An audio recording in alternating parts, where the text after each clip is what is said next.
Cuán placentero es podernos encontrar de nuevo y sobre todo después de una semana de mucha fatiga y de mucho trabajo y encontrar un reposo, un descanso que es muy placentero y no solamente es un descanso para la parte física, sino que a la vez también es un solaz para la parte espiritual. En esta oportunidad vamos a estar hablando acerca de lo que es la misión y la mayordomía. Hemos durante toda la semana enfatizando que todo lo que nosotros tenemos se nos ha dado en préstamo, se nos ha dado en mayordomía, se nos ha dado en administración. Pero que algunas veces lo que hemos recibido no lo hemos apreciado. Y en lugar de corresponder a la confianza que la divina providencia ha depositado en nosotros, comenzamos a malbaratar todo lo bueno y generoso que Dios nos ha concedido. Y por eso en esta noche vamos a hablar entonces de la misión como iglesia. Como miembro de iglesia, además de venir y adorar, ¿qué más debo yo hacer para honrar y glorificar a mi Dios? Y la Sagrada Escritura tiene mucho que decirnos a nosotros con relación a esto. ¿Qué es la misión? La misión en la iglesia es una responsabilidad que ha sido dada directamente por Dios. Lo vamos a leer en el libro o en el Evangelio de Juan, el capítulo 20 y el versículo número 21. San Juan capítulo 20 y versículo número 21. Y es interesante, allí vamos a encontrar la definición etimológica de lo que sería misión. Mire lo que dice el versículo. Entonces Jesús les dijo otra vez, paz a vosotros. Como me envió el Padre, así también yo os envío. ¿Qué significa misión? Misión, el diccionario lo define de una forma muy sencilla. Dice que es un poder o una facultad que se le es impartida a alguien para desempeñar algún cometido. Por eso algunos también la pueden confundir con lo que es una comisión. Y una comisión es un encargo que se le da a alguien para que realice y para que a través de ella pueda dar cuenta de lo que fue mandado a hacer. En Testimonios, tomo 6, en la página 29, leemos lo siguiente. La Iglesia de Cristo sobre la tierra fue organizada con propósitos misioneros. Y el Señor desea ver a la Iglesia entera ideando formas y medios por los cuales los encumbrados y los humildes, los ricos y los pobres puedan escuchar el mensaje de la verdad. Esta nota es muy diciente para nosotros como miembros de la Iglesia Adventista del Séptimo Día. Si la Divina Providencia nos ha concedido el gran privilegio de conocer a nuestro Dios a través de su divina palabra, eso nos coloca a nosotros en un grado de responsabilidad. La Iglesia de Cristo y que Él fundó, dice que fue fundada y fue organizada con propósitos misioneros. Ahora, no solamente el Señor coloca, sino que tiene un gran anhelo para aquellos que le hemos aceptado como nuestro Salvador personal. ¿Qué es lo que nos está diciendo la nota? Que si nosotros hemos recibido un beneficio al conocerle a Él, podamos entonces no ser egoístas, sino compartir con otros lo que Él nos ha concedido. ¿Y qué es lo más importante de esto? Y él dice, la misión no es para unos pocos, la misión es para toda la iglesia. Y entonces, para que no quede duda a dónde tenemos que ir o a quiénes tenemos que ir, dice, tenemos que ir a los encumbrados, a los humildes, a los pobres y a los ricos, para que ellos puedan escuchar el gran mensaje de la salvación. En la Review and Herald del 2 de agosto de 1906, también nos recomienda lo siguiente: la obra evangélica, la tarea de abrir las escrituras a otros, y a ustedes aquí ya encontramos, el Señor en la cita anterior, a través de Elena White, nos da un indicativo de que hay una misión. Y ahora aquí está complementando la idea de la misión. ¿Con qué tenemos que ir? ¿Cuál es el encargo que se nos ha dado a nosotros? La obra evangélica, la tarea de abrir las escrituras a otros, el amonestar a hombres y mujeres acerca de lo que vendrá al mundo, han de ocupar más y más tiempo de los siervos de Dios. Es una tarea que ninguno tiene que eludir, aunque algunos nos hacemos a un lado y creemos que no tenemos las habilidades o las capacidades para cumplir con el mandato divino. Cuando el Señor da una orden al ser humano, juntamente con la orden viene la capacitación. ¿Y cómo nos capacita Dios? Nos capacita a través de su Espíritu Santo, quien hace que al leer la Sagrada Escritura, aunque no tengamos estudios teológicos, el Espíritu nos ilumina y podemos entender para nosotros, y eso que llegamos a entender, lo podemos también comunicar a otros. La misión, por consiguiente, tiene un alcance. ¿Cuál es el alcance de la misión? Vamos a leer 3 versículos. Mateo capítulo 28, versículo 19, leemos la primera parte. Marcos 16, 15 y Hechos 1, 8. Estos versículos son conocidos por la iglesia como los versículos que tienen que ver con la gran comisión. Y dice en San Mateo 28, 19, por tanto, id y haced discípulos en todas las naciones.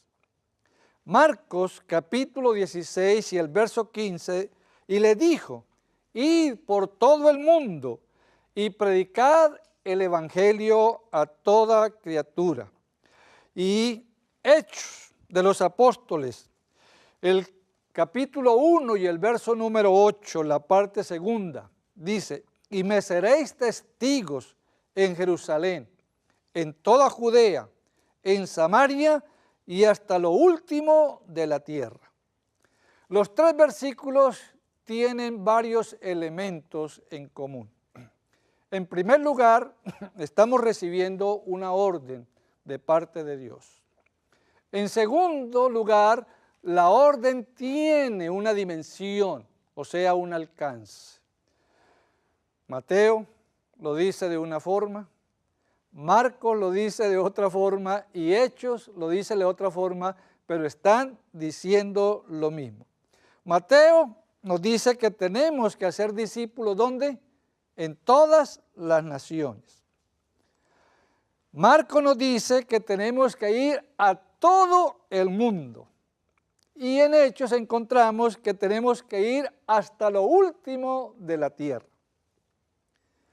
¿Qué significa eso para nosotros como Iglesia Adventista del Séptimo Día?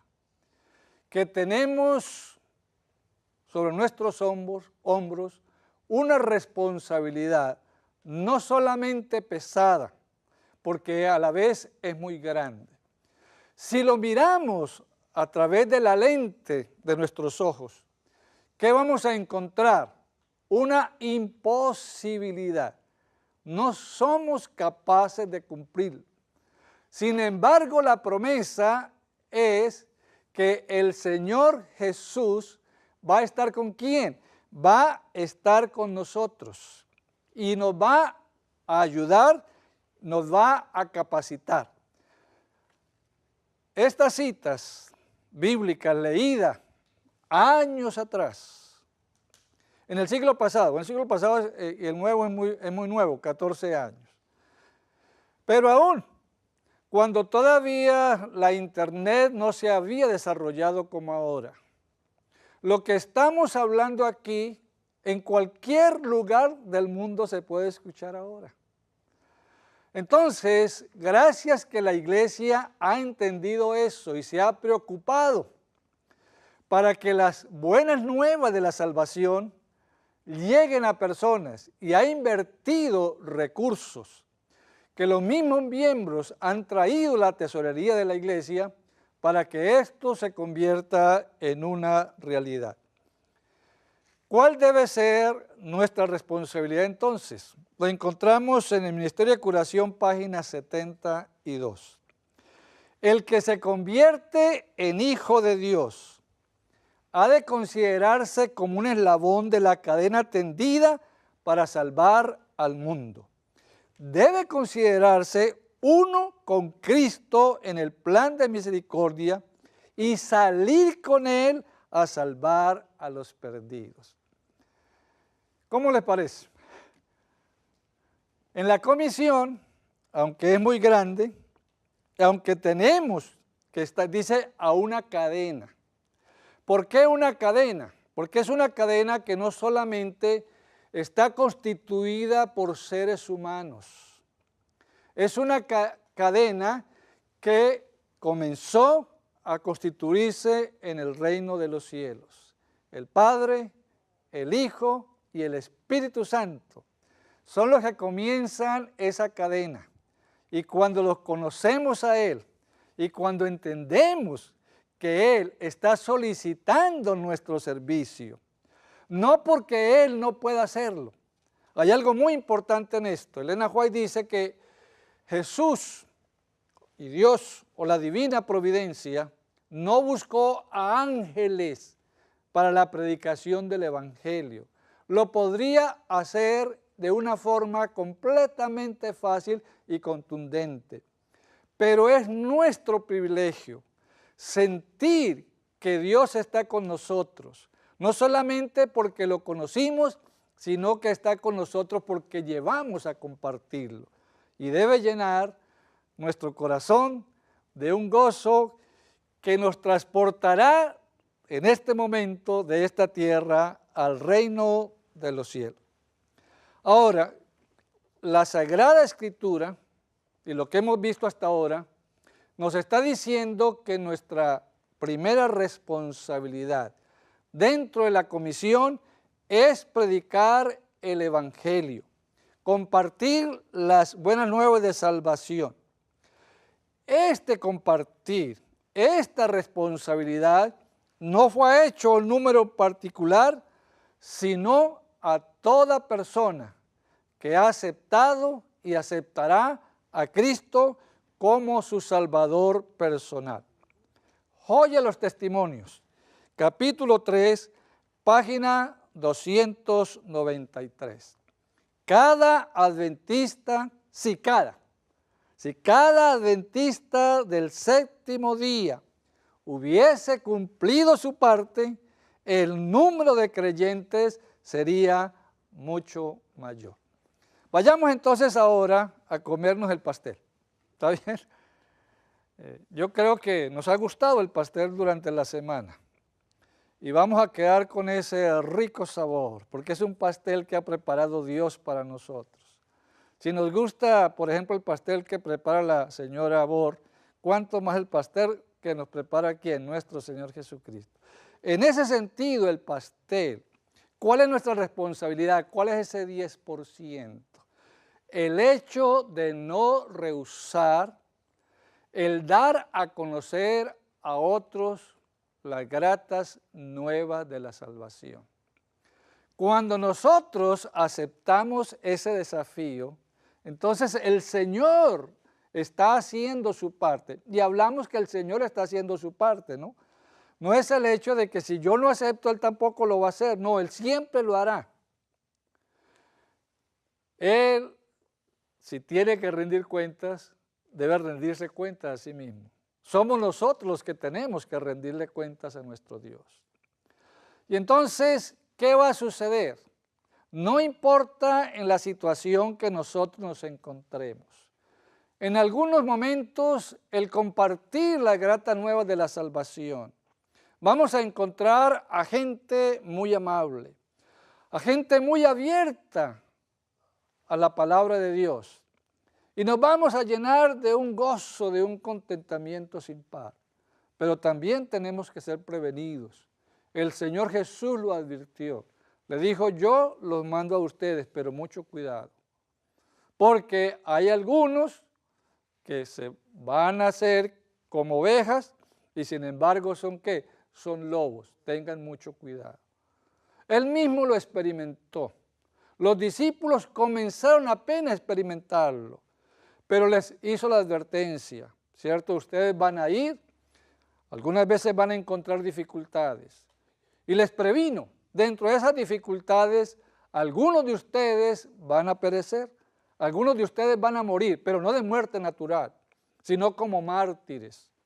Pero qué lindo es leer en la Sagrada Escritura y sobre todo en el conflicto de los siglos, al hablar de los mártires, cómo ellos sentían en su corazón el gozo de servir a su Señor, aunque esto le pudiera acarrear lo que era la muerte.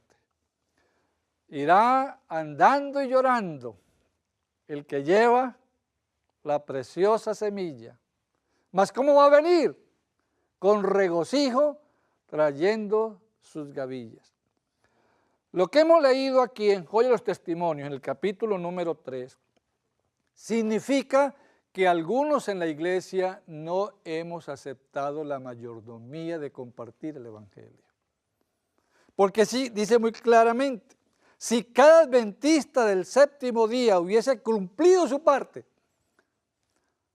o sea, no todos hemos hecho la parte que nos corresponde. Algunos hemos hecho la parte a medias. El número de creyentes sería mucho mayor. Pablo tenía un concepto de la comisión supremamente claro, lo cual debe también ser claro en nuestra mente. En Romanos, capítulo 1 y el verso número 14. Romanos, capítulo 1 y verso número 14. Mire qué interesante el concepto que tenía Pablo acerca de la comisión y cómo él conceptúa esa comisión. A griegos y no griegos, a sabios y no sabios, ¿soy qué? Soy deudor, soy deudor. Así que dentro de la comisión, él entendía que tenía que actuar de una manera consecuente, porque había recibido un encargo de parte de Dios. Y entonces él entendió que ese encargo no era por si quería o no quería. Y cuando lo aceptó en su corazón.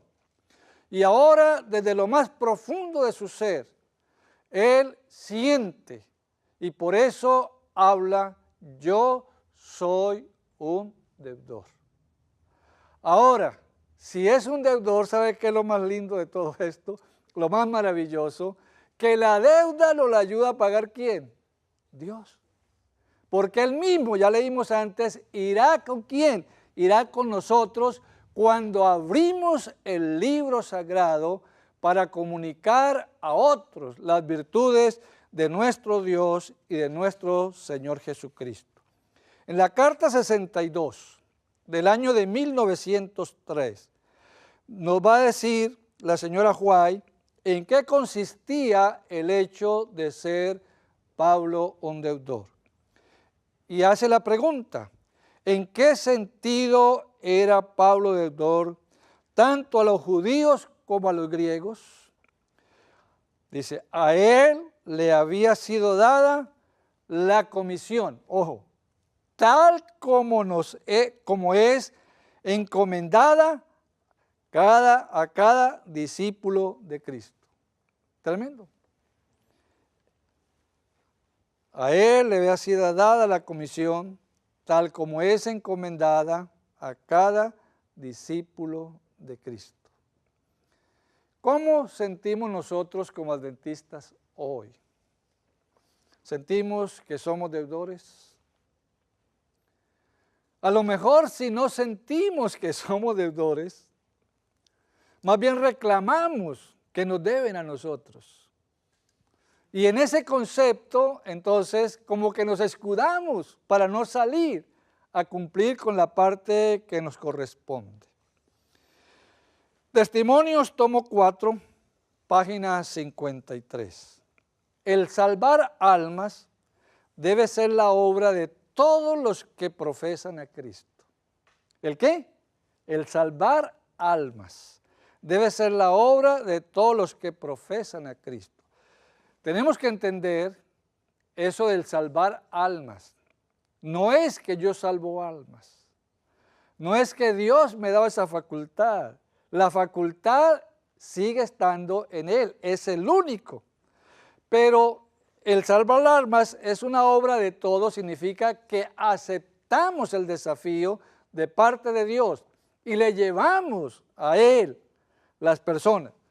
A veces en la iglesia, cuando hacemos la obra misionera y hay un bautismo, como el producto directo de esa obra de misionera, hacemos ínfulas dentro de nosotros mismos y entonces decimos, yo me gané tantas personas, yo me gané tantas almas. No, nosotros no hemos ganado nada, yo mismo he sido ganado, yo fui ganado.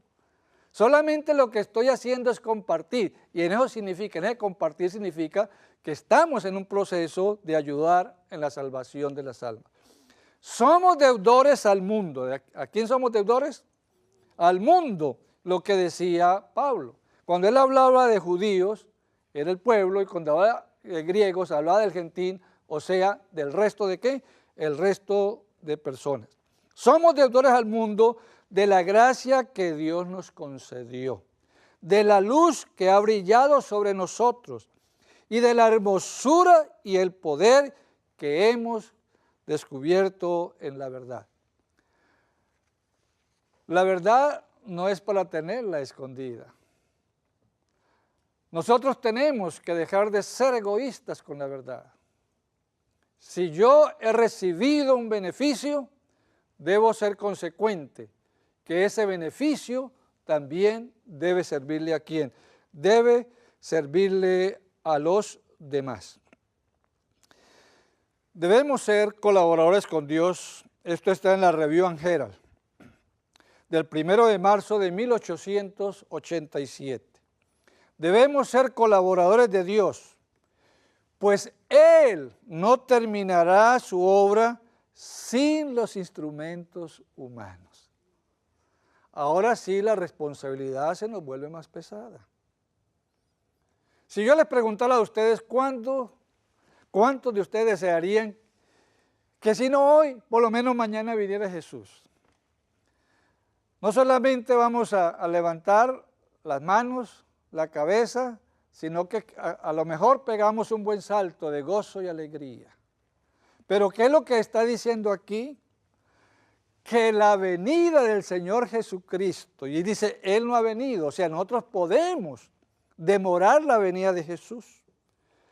Dice, debemos ser colaboradores de Dios, pues Él no terminará su obra sin los instrumentos humanos. Ahora, mucho oído a esto. Si tú y yo no cumplimos con esa misión, no significa que Dios va a fracasar. porque yo dejé de hacerla. ¿Sabe qué es lo más triste? Que Dios va a colocar a otro en mi lugar.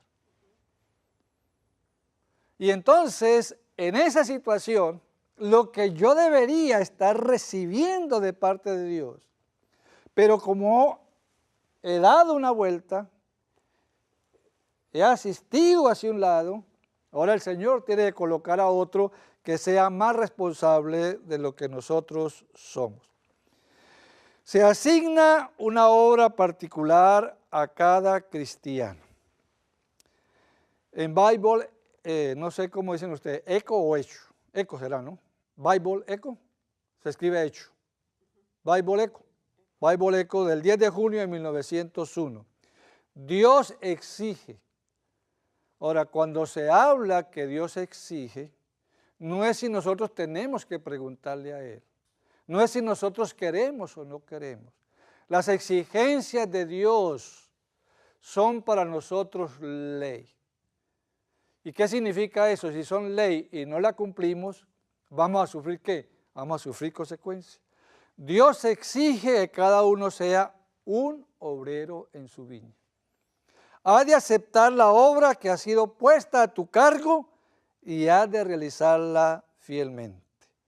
Y en Testimonios, tomo 6, en la página 438, nos dice, si cada uno de vosotros fuera un misionero vivo, ahora no sé por qué usa la palabra vivo, un misionero vivo, ¿ah?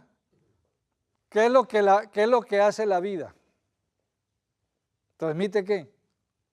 Transmite vida. Yo soy el camino, yo soy la verdad, yo soy la vida, dijo Jesús. ¿Qué nos transmite Él? Vida. Y entonces, si cada uno de vosotros fuera un misionero vivo, el mensaje para este tiempo sería rápidamente proclamado en todos los países, a toda nación, tribu y lengua. ¿Entendemos la responsabilidad? Ahora quizás estamos hablando solamente en primera instancia acerca de la predicación. Y es lógico que algunos de nosotros lleguemos a decir, yo no sé predicar, me da miedo predicar, me da espanto predicar, no soy capaz siquiera de subirme allá a la plataforma, anunciar un himno, tener una oración, ¿cómo voy a ir a predicar? Ahora, eso no nos da excusa a nosotros, porque no solo el compartir las gratas nuevas de la salvación está a través de la predicación. Dios ha dejado otros medios, Dios ha dejado otros elementos. ¿Con qué o para qué? Para que nosotros no tengamos ninguna excusa. Así que, ¿qué debemos hacer? ¿Qué otras responsabilidades debemos llevar? Si vamos nuevamente a Hechos capítulo 1 y el versículo 8, que ya lo hemos leído, y me seréis ¿qué? Testigos en Jerusalén, en Judea y Samaria y hasta lo último de la tierra. Ahora, ¿testigos de qué? ¿De qué tenemos nosotros que ser testigos?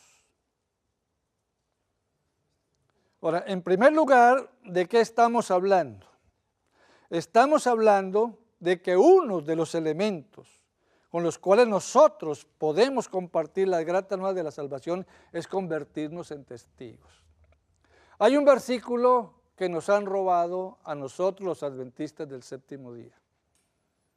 Y quiero que lo veamos.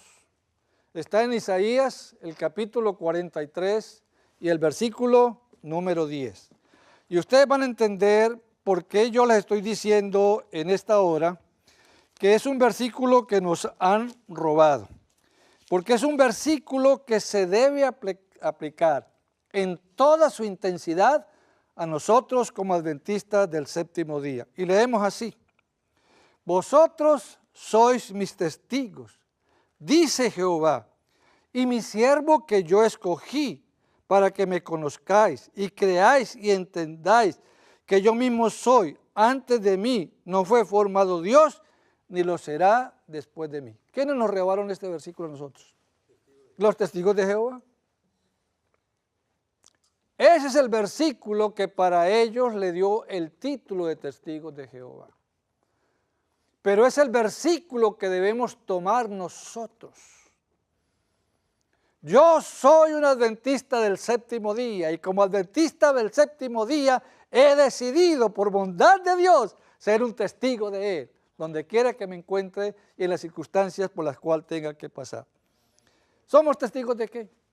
De las bendiciones que hemos recibido al aceptar a Cristo como y aquí no hay egoísmo, aceptar a Cristo como mi Salvador personal. Ahora, ¿qué significa esto? Hay tantas experiencias. Voy a contar una experiencia. Una experiencia que aconteció con este servidor. Tenía casi como un año, yo creo un año o año larguito de haber entrado en las filas del ministerio pastoral. Trabajaba en una ciudad en la costa atlántica. Un día, un pastor de otra iglesia que estaba como a 3 horas en carro, ahora se hace menos porque era sin pavimentar en ese tiempo, vino y habló con este servidor y me dijo, mire, un señor vino y me hizo una invitación para ir a tal lugar. Y yo fui. Y es gente que ya observa el sábado, dice. Pero no son adventistas y ya observa el sábado. ¿Quisiera usted ir allá? Y entonces yo le dije, bueno, no tengo problema. Era más cerca para él. Yo tenía que recorrer más del doble para ir allá de lo que él tenía que recorrer. Sin embargo, no le pregunté por qué usted, si está más cerca, me dice que si yo quiero ir allá cuando usted ya fue. Pero le acepté. Y entonces, un día dije, me voy el día viernes para pasar el sábado con ellos. Le dije a uno de los diáconos, usted me va a acompañar, era tomar un bus e ir varias horas. Salimos en la mañana y llegamos en la tarde al lugar, preguntando porque no sabíamos dónde era. Nos dijeron, usted llega a tal lugar, ahí tienes que cruzar el río, al otro lado del río hay un bus, ustedes suben ese bus, preguntan hacia dónde va, a tal lugar ese bus va. Por allá en el camino, al chofer le dice, mire, me deja más o menos aquí. Y ahí, entonces usted comienza a andar por el monte. Y no había GPS. No había. No había. Pero lo aceptamos y nos fuimos con él. Y sí, llegamos ya en la hora de la tardecita. Casi una hora antes de la puesta del sol. Y la gente nos recibió con gozo y alegría. Y entonces, ya cuando llegaba la hora, casi la recepción del sábado, yo vi que la gente venía. Y llegaba cada uno con un frasquito de aceite. Yo dije, pues, no sé por qué será, pero venían, ¿no? Un frasquito de aceite. Y estaban ahí y pasaban hacia un lugar allá, en un pequeño bosquecito. Y entonces, inocentemente, yo le dije a la persona que estaba ahí, ¿y el aceite por aquí es barato o es caro? Me dice, no, es caro, el aceite es caro por aquí. Le dije, pues yo les puedo traer aceite, no hay ningún problema. ¿Verdad? Sí, claro, yo le puedo traer aceite. Bueno, ¿qué sucedió? Al ir allá, entonces, después de eso me dice, pastor, lo invito a que vayamos al Sinaí. O sea, ellos le habían puesto allá en medio de tantos árboles, habían colocado unas banquitas así, hechas de madera rústicamente, y ahí entonces la gente llegaba. Ahora, al llegar allá, observé lo siguiente. Las personas llegaban y había rústicamente un púlpito muy parecido a este. Claro, este es 10,000 veces más hermoso, digo parecido en estructura, ¿no? Y entonces, además, estaba encerrado por unas cuerdas de alambre. Nosotros le llamamos de púa. Pero yo vi que la persona llegaba allá, había una Biblia abierta y colocaba en el aceite. el frasquito de aceite. Y después las personas se agachaban, yo supongo que oraban, ¿no? Se agachaban y duraban un tiempo ahí, e iba y se sentaba. Y así fue sucediendo las cosas.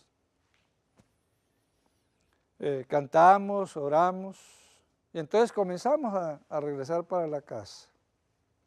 Pero yo esperé de que todos fueran saliendo y yo salir de último. Cuando vamos a la iglesia salimos de primero, pero allí yo me quedé de último.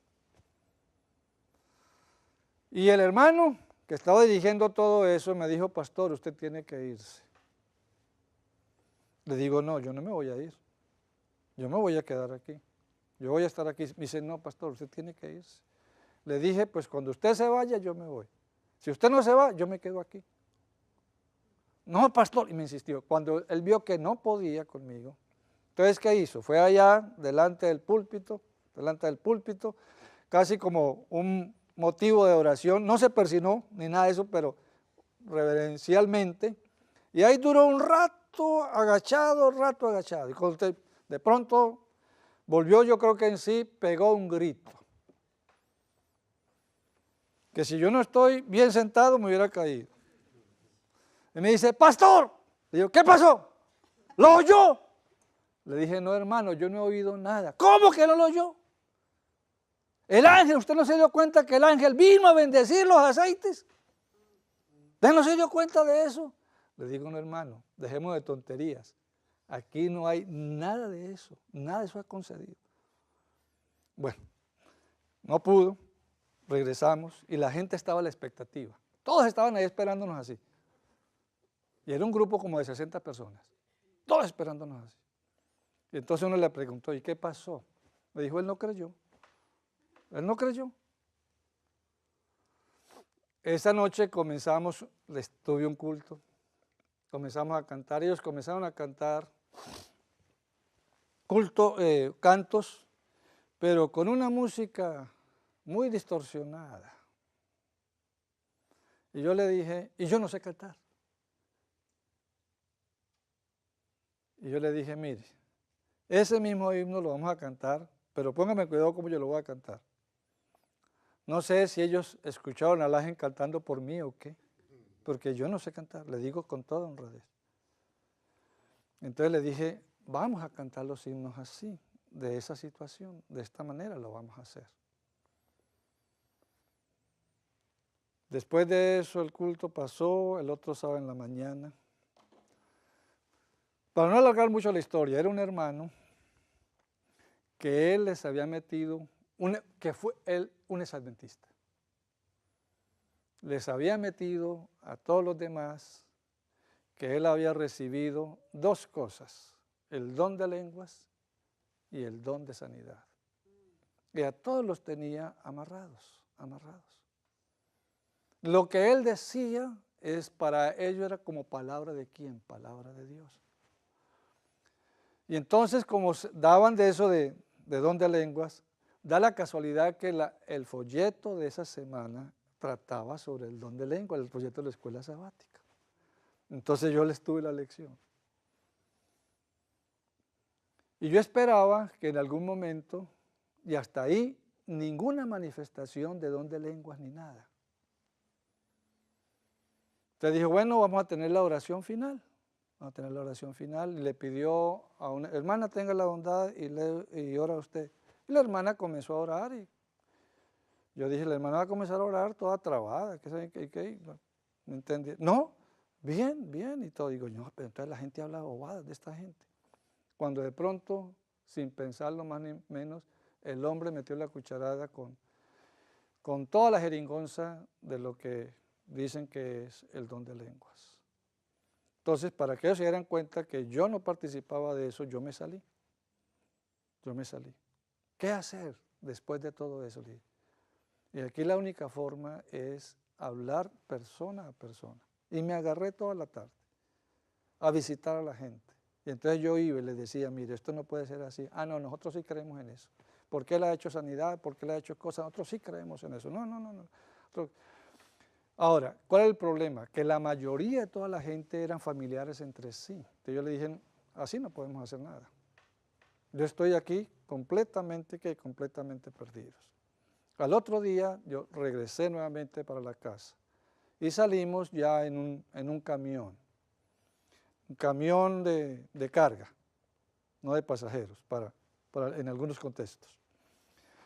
Y entonces yo había llevado un librito que había salido que llamaba La Glosolalia, el don de lenguas. Le dije, hermano, le regalo este libro. Tenga la bondad y lo lee. Y además quiero decirle algo, hermano. Le digo, mire, la gente le sigue a usted. Si esa gente se pierde, usted será el responsable de toda esa gente. Nos despedimos en la ciudad. ¿Cuándo vuelve?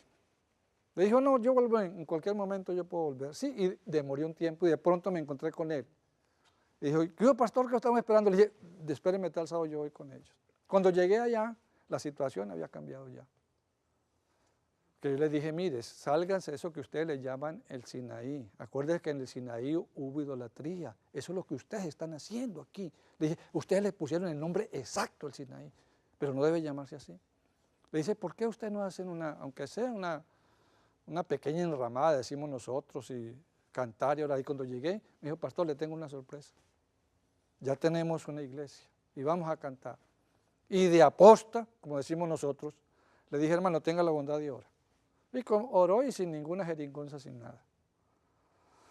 Como a los 6 meses, voy a cortar aquí porque nos está acabando el tiempo. Como a los 6 meses, para honra y gloria de Dios, tuvimos 20 personas bautizadas de ese lugar. Amén.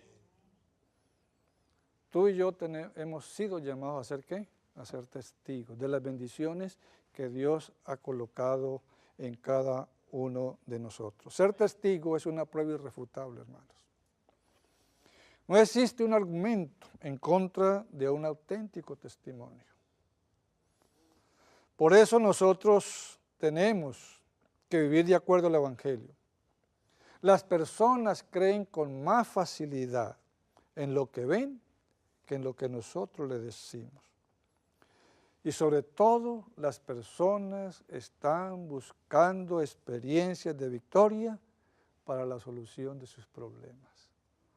Usted no puede predicar, pero usted es capaz de contar su testimonio. Estoy seguro que sí. Y decirle, mire, yo así era antes de encontrarme con Cristo. Tuve un encuentro con Cristo. Él transformó mi vida. Y ahora soy de esta naturaleza. Tú también puedes experimentar lo mismo. ¿Cuánto tiempo duró eso? Pero eso tiene una convicción mucho mayor. El testimonio no lo puede refutar absolutamente ninguno, porque es la experiencia personal.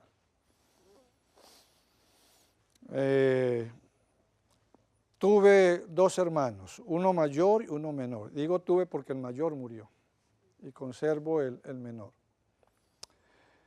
Los 2 fueron bautizados en la iglesia y los 2 se salieron de la iglesia.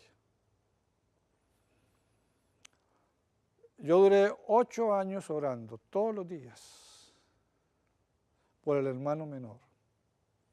Y el hermano menor, aunque era profesor en un pueblo pequeño donde no hay nada que hacer sino empinar el codo, él se había salido completamente de la iglesia. Pero el Señor escucha la oración.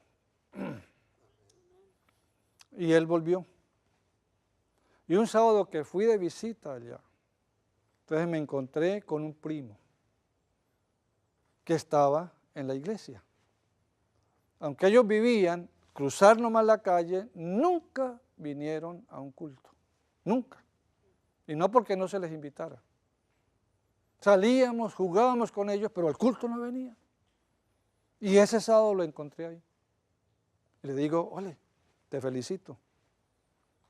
¿Y a qué se debe esta visita tan cordial y tan buena? Me dijo, es que vine a averiguar qué fue lo que pasó con Antuco, ese es el hermano mío Antonio. Dice porque si él era una persona que era borrachita, está completamente perdido en los vicios y ahora está aquí una persona cambiada. Yo quiero saber por qué él tuvo esa transformación.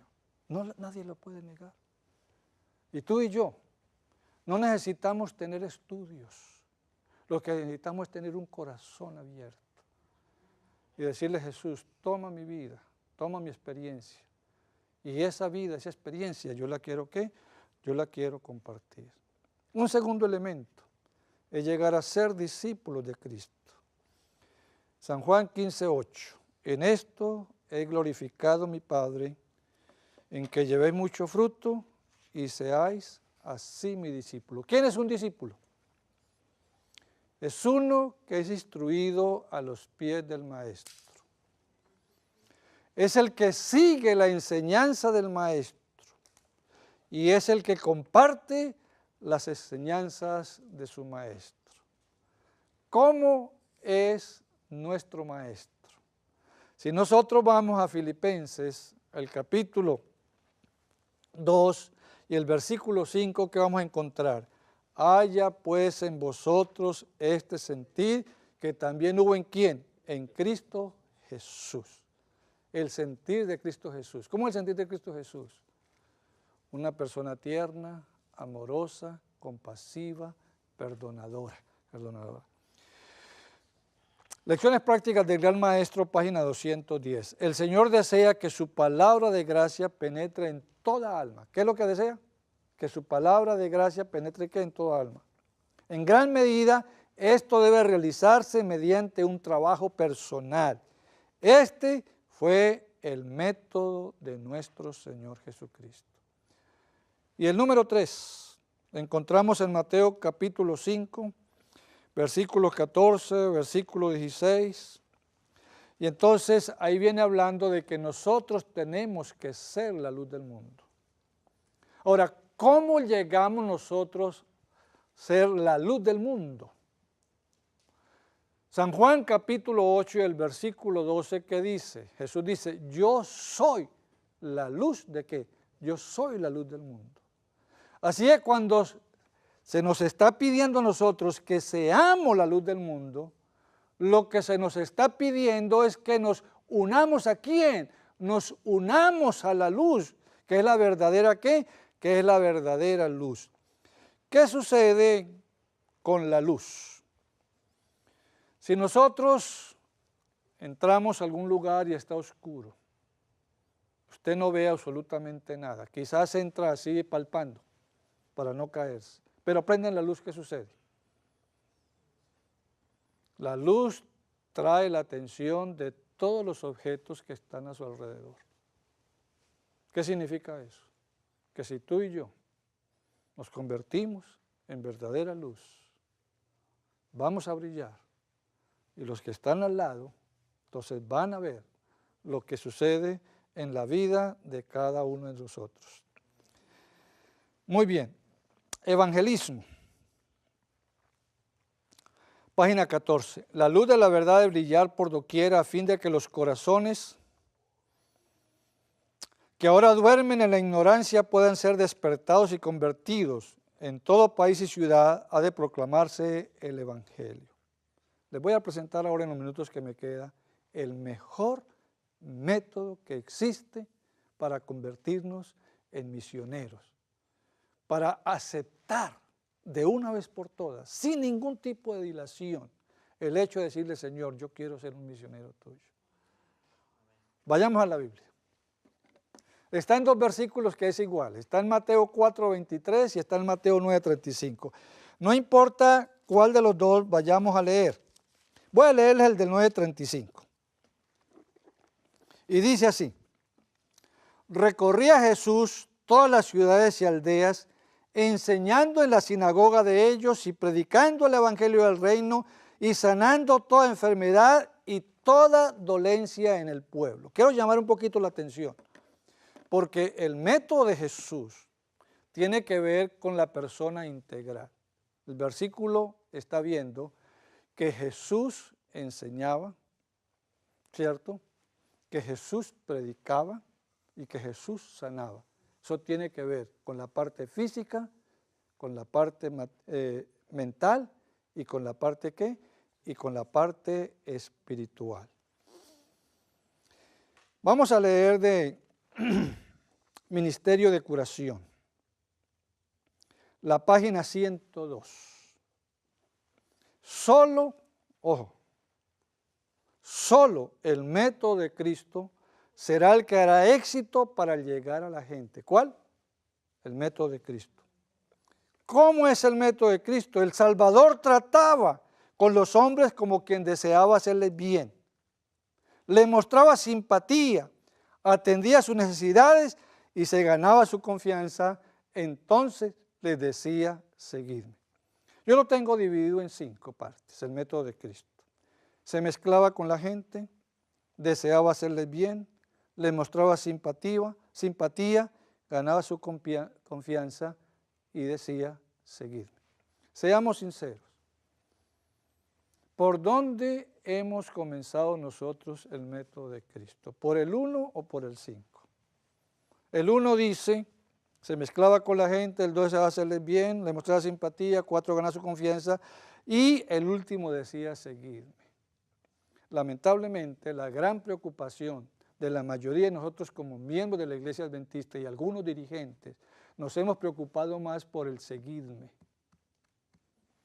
O sea, estamos trabajando el método de Cristo a la inversa. ¿Qué sucede con el método de Cristo? Quizás es un poco más demorado lo que está haciendo la iglesia ahorita para ganar almas. Pero una vez que nosotros pongamos en funcionamiento el método de Cristo, usted y yo no podemos cuantificar lo que el Señor tiene para darnos en almas. No lo podemos cuantificar. Entonces nos hemos contentado en cada año que bautizamos 1000, que bautizamos 2000, que bautizamos tanto. Y cada uno da su informe. No, eso no tiene medida. ¿Será que la iglesia tiene los elementos para hacerle frente al método de Cristo? Dice Jesús se mezclaba con la gente. ¿Con qué tipo de gente se mezcló Jesús? Prostitutas, pecadores, publicanos, o sea, la palabra publicano lo más cercano es ladrón. Ladrones, despreciados, atendía a los más pobres, a los más humildes. Se mezclaba en la casa, se mezclaba afuera. Somos llamados a mezclarnos con la gente. No significa que el mezclarnos es que vamos a dejar nuestros principios para estar con ellos. Es lo contrario, es demostrarles que nuestros principios son superiores a los de ellos. Y entonces que ellos se animen de estar con quién, de estar con nosotros. Deseaba hacerles bien. Señor, tenemos aquí a un cojo. Señor, tenemos a uno con una mano seca. Señor, tenemos un paralítico. Señor, tenemos un muerto. ¿Qué vamos a hacer? El Señor le decía, bueno, ese problema es suyo, ¿cierto? Yo tengo problema en eso. Yo causé eso. Para que ustedes vengan a mí a pedirle que yo les ayude. No, el Señor no habló de esa manera. El Señor sentía simpatía, cariño, amor por la gente. Mostrarle simpatía. ¿Qué programas podemos tener en la iglesia para mostrar todo eso? Tenemos muchos programas. Dejar de fumar, un programa parecido a Alcohólicos Anónimos, programa ya también de los que usan drogas, programas para los obesos, programas para los que ya parecen un espejo porque uno los ve de lado a lado porque ya no tienen carne ni tienen nada, pero son personas que están sufriendo. Todo se lo tiene, control del peso, control de las diferentes cosas. La iglesia tiene todos esos elementos. Y el Señor dice, pongamos eso en obra. Y una vez que la gente entienda que nosotros estamos por ellos, los queremos a ellos, no para estar en una organización, en una iglesia, sino porque les amamos, ellos van a venir ¿a dónde? Van a venir a la iglesia. ¿Qué seguridad tenemos nosotros para cumplir la misión? ¿Qué dice Mateo 28, 18? Ustedes lo conocen muy bien. Mateo capítulo 28 y el versículo 18. Esto es muy importante. 28, 18. Dice así.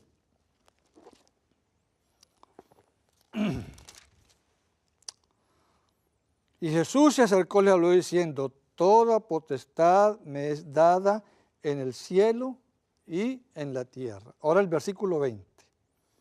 Enseñándolos que guarden todas las cosas que os he mandado, y aquí que yo estoy con vosotros todos los días hasta el fin del mundo. Dos cosas podemos pensar aquí.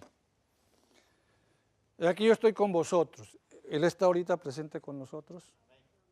¿Está presente en cuerpo? No. Entonces nos dejó. Y otra cosa, estoy con vosotros todos los días hasta el fin del mundo. ¿Tenemos los apóstoles con nosotros? Entonces, ¿cómo es eso? ¿Cómo está Dios presente para ti y para mí? ¿A través de qué? A través del Espíritu Santo. Por eso Él dijo, yo les enviaré otro consolador. Pregunta final. ¿Estamos dispuestos de aceptar ser misioneros para Cristo? Ahora, ser misioneros para Cristo ya vimos que la influencia es lo más importante. Más que un estudio bíblico. Una influencia puede ganar más que un estudio bíblico.